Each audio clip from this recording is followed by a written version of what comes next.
தேவனுக்கு மகிமை உண்டாவதாக. இந்த காலை வேளையில் தெய்வ சமூகத்திலே கூடி வரும்படியாக ஆண்டவர் கொடுத்ததான கிருபைகளுக்காக ஆண்டவருக்கு நான் நன்றி செலுத்துகிறேன். இந்த நாளிலும் கூட ரோமருக்கு எழுதின நிருபம் 2ஆம் அதிகாரத்திலிருந்து ஒரு சில காரியங்களை நாம் தியானிக்க தேவன் நமக்கு கிருபை தருவாராக. அதற்கு ஆதாரமாக முதல் 3 வசனங்களை நாம் வாசிக்கலாம். முதல் 3 வசனங்கள் மைக்கில் வாசித்தீங்கன்னா நல்லா இருக்கும். மற்றவர்கள் கேட்பதற்கு அது அங்கே இருக்கிறவங்க கேட்பதற்கு வசதியாக இருக்கும். வாசிங்க. ஆகையால் மற்றவர்களை குற்றவாளியாக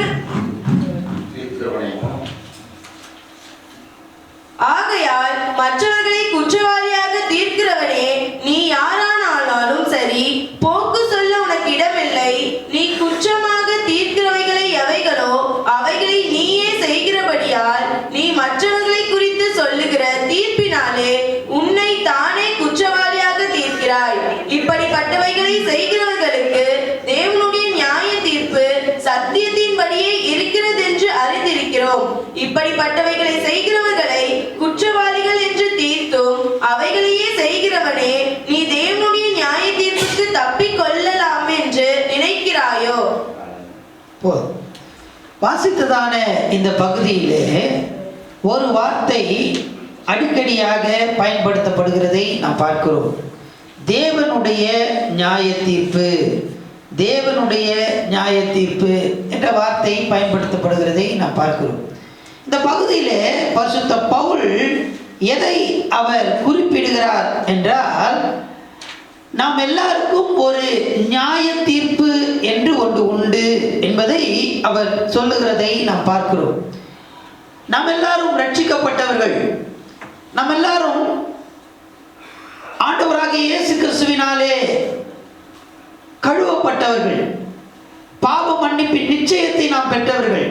நம்முடைய பாவத்தை ஆண்டவர் சிலுவையிலே பரிகரித்து விட்டார். ஆண்டவர் நம்மை பரிசுத்தமாக அவருடைய பிள்ளைகளாக நம்மை மாற்றி இருக்கிறார். ஆனாலும் நாம் பாவத்திலிருந்து விடுதலை பெற்றுவிட்டோம், ஆண்டவருடைய பிள்ளைகளாக இருக்கிறோம். ஆனாலும் கடைசியிலே ஒரு நாள் உண்டு. அந்த நாளிலே ஆண்டவருடைய அந்த நியாய தீர்ப்புக்கு முன்பாக நாம் நிற்க வேண்டும். அதைதான் பரிசுத்த பவுல் இந்த ரோமரிலே சொல்லுகிறதை பார்க்கலாம். இன்னொரு வசனத்தை வாசிக்கலாம். ரோமர் 14ஆம் அதிகாரத்தினுடைய 10ஆம் வசனத்தை வாசிக்கலாம். ரோமர் 14. இப்படி இருக்க நீ உன் சகோதரனை குற்றவாளி என்று தீர்க்கிறது என்ன? நீ உன் சகோதரனை அல்பமாய் எண்ணுகிறது என்ன? நாம் எல்லாரும் கிறிஸ்துவினுடைய நியாயாசனத்திற்கு முன்பாக நிற்போமே. நாம் எல்லோரும் கிறிஸ்துவின் நியாயாசனத்துக்கு முன்பாக ஒரு நாள் வரும். நாம் எல்லாம் ரட்சிக்கப்பட்டிருக்கிறோம், பாவத்திலிருந்து விடுதலை பெற்றிருக்கிறோம். அப்புறமா நாம ஏன் தீர்ப்பு எனக்கு இருக்கு அப்படின்னு சொல்லி கேட்கலாம். இல்ல, ஆண்டவர் நம்மை பாவத்திலிருந்து ரட்சித்தார். ஆனாலும் நாம் செய்கிற கிரியை நிமித்தமாக ஒரு நாள் வரும். அந்த நாளிலே ஆண்டவருடைய நியாய தீர்ப்புக்கு முன்பாக நாம் எல்லாரும் நிற்க வேண்டும் என்பதை அவர் சொல்லுகிறார். இப்படி ஒரு நாளிலே, அந்த நாளை குறித்து சொல்ல வேண்டும் என்றால் அது ஒரு பெரிய சம்பவம். வருகை, ரகசிய வருகைக்கு பிற்பாடு ஒரு சிங்காசனம் ஏற்படும் 1000 வருஷ அரசாட்சியினுடைய முடிவில். அதைதான் அங்கே அவர் சொல்லுகிறார். அந்த நியாய தீர்ப்பு, அந்த நியாய சிங்காசனத்துக்கு முன்பாக கண்டிப்பாக எல்லாரும் நிற்க வேண்டும். எல்லாரும் நிற்க வேண்டும். நாம் ரட்சிக்கப்பட்டிருக்கிறோம், உண்மைதான். ரட்சிக்கப்பட்டிருந்தாலும், பாவ மன்னிப்பின் நிச்சயத்தை நாம் பெற்றிருந்தாலும், ஆண்டவருடைய பிள்ளைகளாக இருந்தாலும் ஒரு நாள் வரும், அன்றைக்கு நாம் நிற்க வேண்டும். அப்படி நிற்க போகிறதான நாம் இப்பொழுது வாழ்கிறதான இந்த நாட்களிலே ஒவ்வொரு நாளும் நம்மை நாமே கேட்டுக்கொள்ள வேண்டிய சில கேள்விகளை இங்கே இந்த அதிகாரத்தில் நாம் பார்க்கிறோம். அங்கே போய் ஜட்மெண்ட் சீட்டில் போய் நம்மளை நியாயாதிபதி கேள்வி கேட்பதற்கு முன்பாக நம்மை நாமே ஒவ்வொரு நாளும் கேள்வி கேட்டுக்கொள்ள வேண்டும். அப்படி சில கேள்விகளை இந்த 2ஆம் அதிகாரத்திலே பரிசுத்த பவுல் நமக்கு சுட்டி காட்டுகிறதை நாம் பார்க்கிறோம். வாசிக்கலாம். வாசித்ததான அந்த மூன்று வசனத்தை நாம் வாசித்தோம். இதில் முதலாவதாக பவுல் சொல்லுகிறதான காரியம் என்னவென்றால், உன்னை நீ நியாயம் தீர்த்துக்கொள். அடுத்தவனை நீ நியாயம் தீர்ப்பதற்கு முன்பாக வாசிக்கலாம். முதலாம் வசனம், ஆகையால் மற்றவர்களை குற்றவாளியாக தீர்க்கிறவனே, மற்றவர்களை குற்றவாளியாக தீர்க்கிறவனே, நீ யாரானாலும் சரி, போக்கு சொல்ல உனக்கு இடமில்லை. நீ குற்றமாக தீர்க்கிறவைகள் எவைகளோ, நீ குற்றமாக தீர்க்கிறவைகள் எவைகளோ அவைகளை நீயே செய்கிறபடியால், அவைகளை நீயே செய்கிறாய். நீ குற்றவாளியாக மற்றவர்களை தீர்க்கிறாயே, அதை யார் செய்யறப்பா? நீயே செய்யற. அதனால நீ செய்ய வேண்டியது என்னன்னா, அடுத்தவங்களை நீ இது ஏன் தப்பு, அது ஏன் தப்பு, அதை ஏன் இப்படி செய்றீங்க, இது இப்படி செய்திருக்கணுமே, அது அப்படி நடந்திருக்கணுமே அப்படின்னு கேட்கறதுக்கு முன்னாடி அந்த கேள்வியை யார்கிட்ட கேட்கணும்? என்கிட்டயே நான் கேட்கணும். ஏன் நீ அதை கேட்கணும்? ஒவ்வொரு நாளும் நீ கேட்கணும்பா. ஏன்னா ஒரு நாள் வரும், அன்றைக்கு நியாய தீர்ப்பு உனக்கு உண்டு. நீ சொல்லலாம், நான் ரட்சிக்கப்பட்டேன், ஆண்டவரோட பாவத்தை எல்லாம் மன்னிச்சிட்டார், எல்லாம் உண்மைதான். ஆனாலும் உன்னுடைய கிரியை நிமித்தமாக நீ நியாய தீர்ப்புக்கு முன்பாக, நியாய சிங்காசனத்துக்கு முன்பாக நீ நிற்க வேண்டும். அதனால உன்னை நீயே இப்ப என்ன பண்ணு? கேள்விக்கு அடுத்தவங்களை கேட்கறல்ல, அது சரியா, இது சரியா? நீ யாரா இருந்தாலும் சரி, நீ அடுத்தவங்களை கேட்கறதுக்கு முன்னாடி யார நீ கொஞ்சம் கேட்கணும்? என்ன நானே கேட்டுக்கொள்ள வேண்டும். 2ஆம் வசனத்தை வாசிக்கலாம். இப்படிப்பட்டவைகளை செய்கிறவர்களுக்கு தேவனுடைய நியாய தீர்ப்பு சத்தியத்தின்படியே இருக்கிறது என்று அறிந்திருக்கிறோம். இதை ஏன் அறிய மாட்டாங்க அப்படின்னு சொன்னா, ஆண்டவர் என் பாவத்தை மன்னிச்சிட்டார், ஆண்டவரோட பிள்ளை அப்படின்னு அவங்க நினைக்கிறாங்க. இல்லப்பா, உனக்கு சத்தியத்தின்படியே இருக்கிறது. உனக்கு ஒரு தேவனுடைய நியாய தீர்ப்பு இருக்கு. அது எப்படி இருக்குன்னு சொன்னா, அன்றைக்கு சத்தியத்தின்படி உனக்கு ஒரு நியாய தீர்ப்பு உண்டாகும். அப்போ நீ மற்றவங்களை கேட்ட பத்தியா கேள்வி, அந்த கேள்வியெல்லாம் யார்கிட்ட வரும்? என்கிட்டயே வரும். அதனால ஒவ்வொரு நாளும் நம்ம என்ன செய்யணும்னா, என்ன நானே கேள்வி கேட்கணும். என்ன கேள்வி கேட்கணும் அப்படின்னா, நான் எதெல்லாம் மற்றவங்களை பார்த்து கேள்வி கேட்கறனோ அதெல்லாம் யாரை பார்த்து கேட்கணும்? என்னை பார்த்தே நான் கேட்கணும். நம்பர் 1.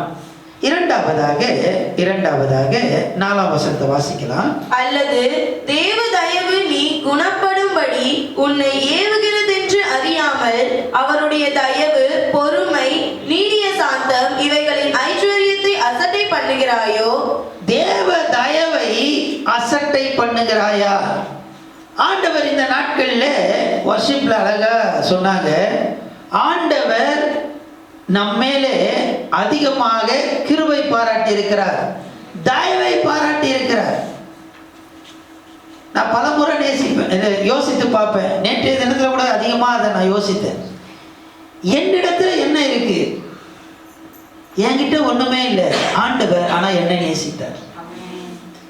நேற்று தினத்தில் ஆண்டவரிடத்துல அதான் கேட்டேன், ஆண்டவரே என்ன நீ இந்த அளவுக்கு நேசிப்பதற்கு என்கிட்ட என்னத்தை பார்த்தீங்க? ஒண்ணுமே இல்லை. இன்றைக்கு ஆண்டவர் நம்மை நேசித்திருக்கிறார். அந்த தேவ தயவு, அந்த தயவை நாம் பெற்றிருக்கிறோம். உலகத்தில் அநேகம் பேர் உண்டு, ஆனால் இன்றைக்கு ஆண்டவர் என்னை தெரிந்தெடுத்திருக்கிறாரே, என்னை அவருடைய கண்கள் என் மேலே பட்டது. ஹல்லேலூயா. அந்த தயவை நான் எப்படி பேணி காக்கிறேன்? அந்த தயவை நான் அசட்டை செய்கிறேனா? நீ ஒரு நாள் நியாய தீர்ப்புல வந்து நிக்கணும்பா. அப்ப நீ ஒவ்வொரு நாளும் கேட்க வேண்டிய கேள்வி என்னன்னா, தேவ தயவை நீ அசட்டை செய்கிறாயா? ஆண்டவர் உனக்கு பல காரியத்தை செய்திருக்கிறார். அநேக ஆசீர்வாதங்களை கொடுத்திருக்கிறார். ஆசீர்வாதங்கள் மாத்திரமல்ல, அவருடைய கண்களில் உனக்கு கிருபை கிடைத்திருக்கிறது. இன்றைக்கு நாம் ஆண்டவருடைய பிள்ளைகளாக அந்த பரிசுத்தர் கூட்டத்திலே நாமும் ஒரு அங்கத்தினராக இருக்கிறோமே. இந்த தயவு எவ்வளவு பெரியது! ஆண்டவர் நம்மை நேசித்திருக்கிறாரு. நீங்க வேணா யோசிச்சு பாருங்க, ஆண்டவர் நம்ம நேசிப்பதற்கு, ஆண்டவருடைய அன்பு நம்ம மேல இருப்பதற்கு எந்த விதத்திலும் தகுதி இல்லை, நான் தகுதி இல்லை. ஆனா ஆண்டவர் என்னை நேசித்திருக்கிறார். அல்லேலூயா. அநாதி சிநேகத்தினால் என்னை சிநேகித்தார். அவருடைய தயவு என் மேலே இருக்கிறது. இந்த தயவை நான் அசட்டை பண்றேனா? அவருடைய நன்மைகளை, அவருடைய ஆசீர்வாதங்களை நான் எந்த அளவுக்கு வேல்யூ பண்றேன்? அதெல்லாம் என்னங்க, நல்லவங்க மேலேயும் தீவங்க மேலேயும் எல்லார் மேலேயும் எப்படிதான் இருக்கு, ஒரே மாதிரி தான் மழை பெய்யுது, எல்லாருக்கும் ஒரே மாதிரி தான் நடக்குது, அதே மாதிரி தான் எனக்கு நடக்குது அப்படின்னு சொல்லி இல்லாம, ஆண்டவருடைய தயவு என் மேல் இருக்கிறது என்பதை நாம் ஒவ்வொரு நாளும் உணர வேண்டும். அந்த தயவை நாம் அசட்டை பண்ணுகிறோமா? முதலாவதாக, அடுத்தவர்களை குற்றவாளியாக தீர்க்கிற நானே என்னை நானே கேள்வி கேட்கணும். குற்றவாளியாக தீர்க்கப்பட கேள்விகளை கேட்க வேண்டும். இரண்டாவதாக, தேவனுடைய நன்மைகளை நாம் அசட்டை செய்கிறோமா? ஆண்டவர் நம்மிடத்திலே கொடுத்திருக்கிறதான திறமைகள், தாளத்துகள், இதை நாம் அசட்டை செய்கிறோமா? அல்லது அந்த தேவ தயவுக்கு நன்றி உள்ளவனாய் நான் இருக்கிறேனா? மூன்றாவதாக வாசிக்கலாம்.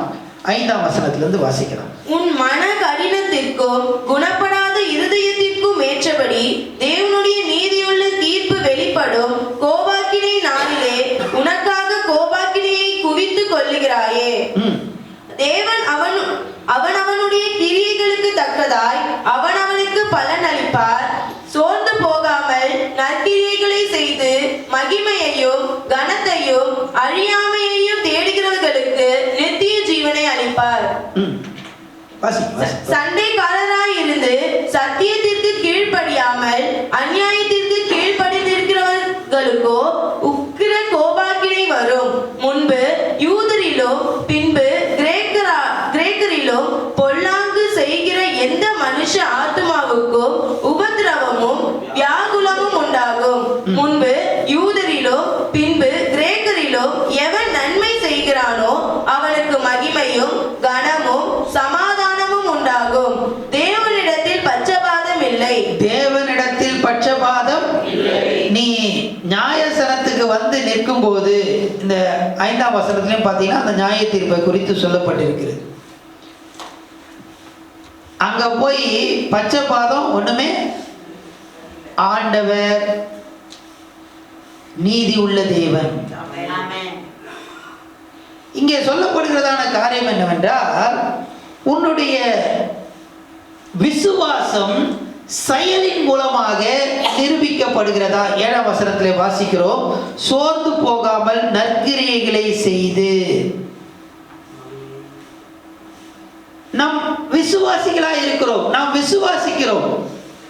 1ஆம் அதிகாரத்தில் நாம் பார்த்தோம். 1ஆம் அதிகாரத்தினுடைய 17ஆம் வசனம் 18ஆம் வசனம், விசுவாசத்தினாலே நீதிமான் பிழைப்பான். விசுவாசத்தினாலே நீதிமான் பிழைப்பான். தேவ நீதி, இதுதான் இந்த ரோமர் புத்தகத்தினுடைய திறவுகோல், கீ. இதுதான் ஒரு கருப்பொருள். தேவ நீதி, விசுவாசத்தினாலே நீதிமான் பிழைப்பான். விசுவாசத்தினால தான்ப்பா நீதிமான் பிழைப்பான். அதனால விசுவாசம் விசுவாசம் விசுவாசம் நம்ம சொல்லிட்டு இருக்கோமே. இங்க சொல்றாரு, உன்னுடைய விசுவாசம் எதில நிரூபிக்கப்பட வேண்டும்? செயலின் மூலமாக நிரூபிக்கப்பட வேண்டும். நான் விசுவாசிக்கிறேங்க அப்படின்னு சொல்லாம ஒவ்வொரு நாளும் நீ கேள்வி கேட்கணும். என்னன்னா, என்னுடைய விசுவாசம் செயலின் மூலமாக நிரூபிக்கப்படுகிறதா? என்னுடைய விசுவாசம் செயலின் மூலமாக நிரூபிக்கப்படுகிறதா? இப்ப நம்ம விசுவாசமா என்ன நினைக்கிறோம் அப்படின்னு சொன்னா, அது கிரியை இல்லை அப்படின்னு நினைக்கிறோம். இல்ல, விசுவாச கிரியை அப்படின்னு தான் போட்டிருக்கு. ஆபிரகாம் தேவனை விசுவாசித்தான், அது அவனுக்கு. அப்படின்னா என்ன அர்த்தம் அப்படின்னா,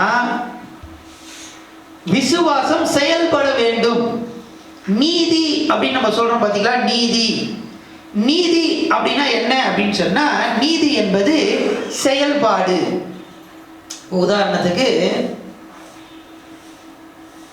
எல்லாருக்கும் தெரிஞ்ச ஒரு வசனத்தை நான் சொல்றேன். பரிசுத்தமாய் இருக்கிறவன் இன்னும் பரிசுத்தமாக வேண்டும், நீதி செய்கிறவன். இந்த வசனத்தை நீங்க நல்லா கவனிச்சு பார்த்தீங்க அப்படின்னு சொன்னா, பரிசுத்தம் என்பது ஒரு நிலை, ஸ்டேட்டஸ். நீதி என்பது ஒரு செயல்பாடு, ஆக்ஷன். பரிசுத்தம் என்பது பரிசுத்தம் செய்கிறவன் அப்படின்னு போடல, நீதி தான் என்ன பண்ணணும், செய்யணும். சோ நீதி வந்து அது செயல்பாடு. நீதி என்பது நீதிமானா இருக்கிறான் அப்படின்னா அவன் வந்து என்ன பண்றான், செயல்படுகிறான் என்ற அர்த்தம். சோ நம்ம விசுவாசம் நான் இருந்துட்டு இருக்கிறது இல்லை. இந்த விசுவாசம் எதின் மூலமாக நிரூபிக்கப்பட வேண்டும் என்றால், இவர் விசுவாசிக்கிறார் என்பது செயலின் மூலமாக நிரூபிக்கப்பட வேண்டும். நான் நம்புறேங்க, ஆண்டவரே நம்பிட்டு இருக்கேன், நான் விசுவாசிக்கிறேன், கர்த்தர் செய்வார் அப்படின்னு இல்லாம, ஆண்டவர் என்னுடைய வாழ்க்கையிலே செயல்படுவதற்கு நான் இடம் கொடுக்கிறேனா, நான் செயல்படுறேனா? இதுதான் நீங்க நம்ம இந்த 5ஆம் வசனத்திலிருந்து நம்ம வாசிக்கிறோம். நற்கிரியைகளை நாம் செய்ய வேண்டும். விசுவாசம் விசுவாசம் விசுவாசம் சொல்லிட்டு எந்த காரியத்தையும் கையால செய்யாம இருக்க கூடாது. ஒரு நாள் வரும், அன்றைக்கு நியாயசனத்துக்கு முன்பாக நாம் நிற்கும் போது ஆண்டவர் நம்மளை பார்த்து கேள்வி கேட்பாரு. நீ விசுவாசம் விசுவாசம் சொன்னியப்பா, அந்த விசுவாசம் எதுல நிரூபித்த? விசுவாசத்தை செயலின் மூலமாக நிரூபிக்கப்பட வேண்டும். என்னுடைய விசுவாசம் செயலின் மூலமாக நிரூபிக்கப்படுகிறதா? முதலாவதாக, மற்றவர்களை குற்றவாளியாக தீர்க்கிற நான் யாரை தீர்க்க வேண்டும்? என்னை நானே குற்றவாளியாக அந்த கேள்விகளை என்னிடத்திலே நான் கேட்க வேண்டும். இரண்டாவது, தேவ தயவுக்கு நான் நன்றி உள்ளவனாய் இருக்கிறேனா? மூன்றாவது, என் விசுவாசம் செயலின் மூலமாக நிரூபிக்கப்படுகிறதா? நான்காவதாக 12ஆம் வசனத்திலிருந்து 16ஆம் வசனம் வரைக்கும் வாசிக்கலாம். எவர்கள் நியாய பிரமாணம் இல்லாமல் பாவம் செய்கிறார்களோ அவர்கள் நியாய பிரமாணம் இல்லாமல் கெட்டு போவார்கள். எவர்கள் நியாய பிரமாணத்துக்கு உட்பட்டவர்களாய் பாவம் செய்கிறார்களோ அவர்கள் நியாய பிரமாணத்தினாலே ஆக்கினை தீர்ப்படைவார்கள். போதும், நீங்க 16 வரைக்கும் குறித்து வைத்து வீட்டுல போய் வாசிங்க. 12ல இருந்து 16 வரைக்கும் இங்க வாசித்தீங்கன்னு சொன்னா நியாய பிரமாணத்தை குறித்து சொல்லப்பட்டிருக்கிறது. 25ல இருந்து 29 வரைக்கும், 25 வாசிங்களேன். 25. நீ நியாய பிரமாணத்தை கைக்கொண்டு நடந்தால் விருத்த சேதனம் பிரயோஜனம் உள்ளதுதான். நீ நியாய பிரமாணத்தை மீறி நடந்தால் உன் விருத்த சேதனம் இல்லாமாயிற்றே. ஓகே, இங்க 25ல இருந்து 29 வரைக்கும் வாசிங்கன்னு சொன்னா விருத்த சேதனத்தை குறித்து நாம் பார்க்கிறோம். 12ல இருந்து 16 நியாய பிரமாணம், அடுத்தது 25ல இருந்து 29 விருத்த சேதனம். பாருங்க, இது ரெண்டுமே யூதர்களுக்கு ரொம்ப முக்கியமானது. இப்போ நியாயசனத்துக்கு முன்பாக போய் நீ நிக்க போறப்பா, அந்த நியாயசனத்துக்கு போய் நிற்கும் போது இந்த நியாய பிரமாணம் விருத்த சேதனம் இந்த போர்வையிலே நீ மறைந்திருக்கிறாயா அப்படின்னு சொல்லி பரிசுத்த பவுல் கேட்கிறார். 29 வாசிங்களேன். உள்ளத்திலே யூதனானவனே யூதன். 28 வாசிங்களேன். 28. ஆதலால் புறம்பாக யூதனானவன் யூதன் அல்ல, புறம்பாக மாம்சத்தில் செய்யப்படும் விருத்த சேதனமும் விருத்த சேதனம் அல்ல.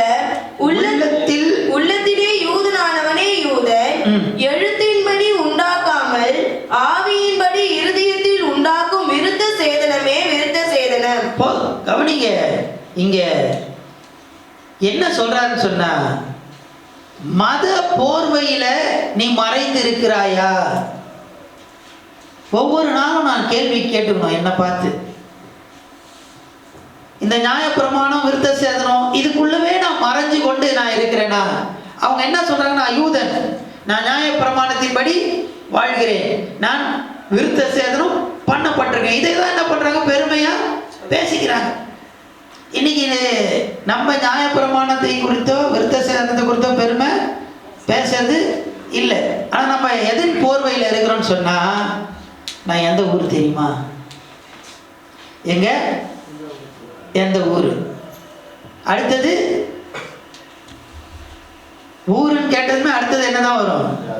ஆமா, எங்க தாத்தா யார் தெரியுமா, எங்க தாத்தா இப்படி குடிமை வச்சிருந்தார் தெரியுமா. அதுலயே அவங்க என்ன சொல்ல வராங்க?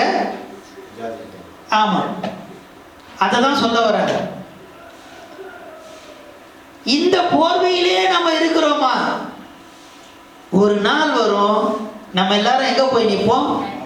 நியாய சிங்காசனத்துக்கு முன்பாக, தேவனுடைய நியாய தீர்ப்புக்கு முன்பாக நாம் நிற்க போகிறோமே. நம்ம எந்த போர்வையில நம்ம இருக்கிறோம்? அந்த மத போர்வையிலே யூதர்கள் இருந்தார்கள்.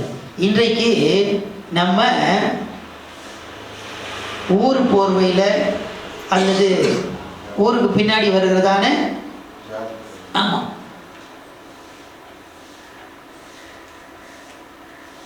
இப்படிப்பட்டதான போர்வையிலேயே நாம் மறைந்திருக்கிறோமா?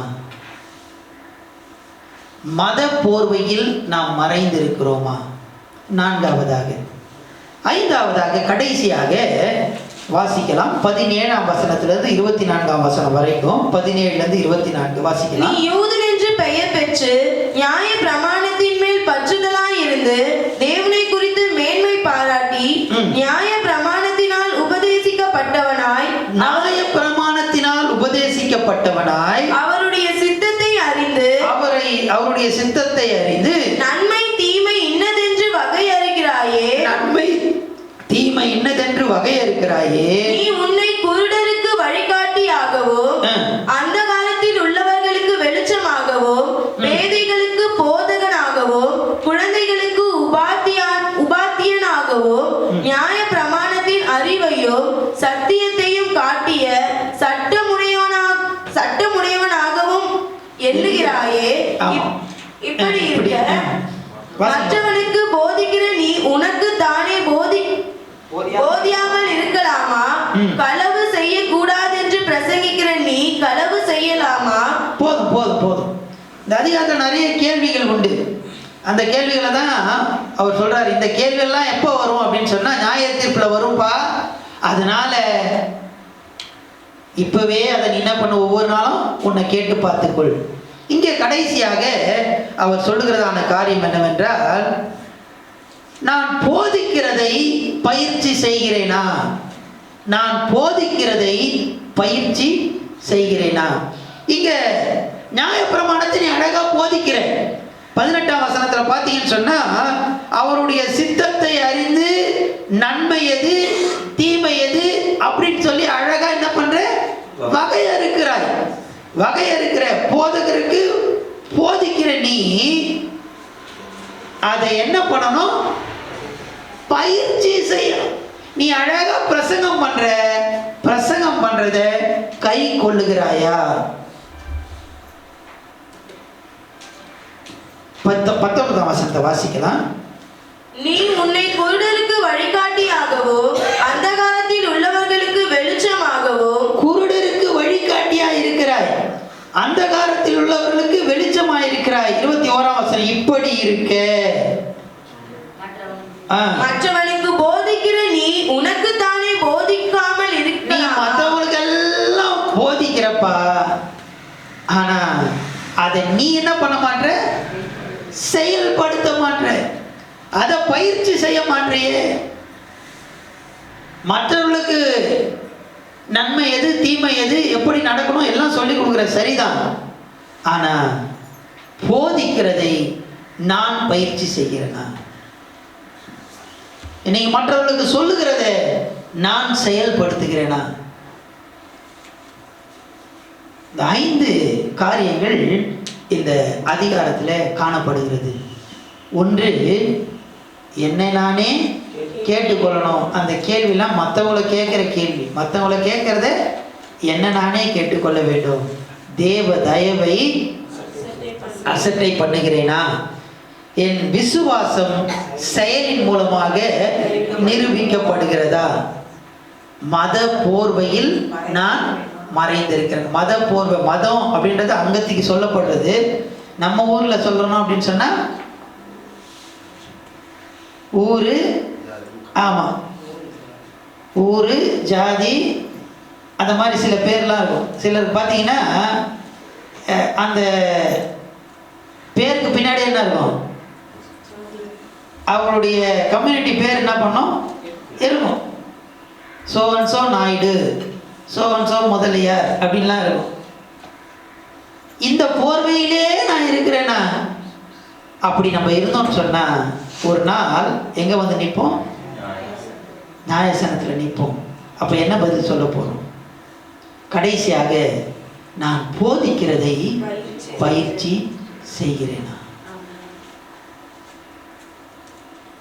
இதை ஒவ்வொரு நாளும் நம்மை நாமே கேட்டுக்கொள்ள வேண்டிய காரியம். அப்படி கேட்கும்போது ஒரு நாள் வரும், அன்றைக்கு நாம் தேவனுடைய நியாய சிங்காசனத்துக்கு முன்பாக நாம் நிற்போம். அப்பொழுது நாம் வெட்கப்படாமல் ஆண்டவரை நாம் எதிர்கொள்வோம். ஹல்லேலூயா, ஹல்லேலூயா. இந்த கேள்விகளை நம்ம ஒவ்வொரு நாளும் கேட்கவில்லை என்று சொன்னால் அன்றைக்கு ஆண்டவருடைய நியாய சிங்காசனத்துக்கு முன்பாக நாம் வெட்கப்படுகிறவர்களாக காணப்படுவோம். கண்களை மூடி கர்த்தரை நோக்கி பார்க்கலாம்.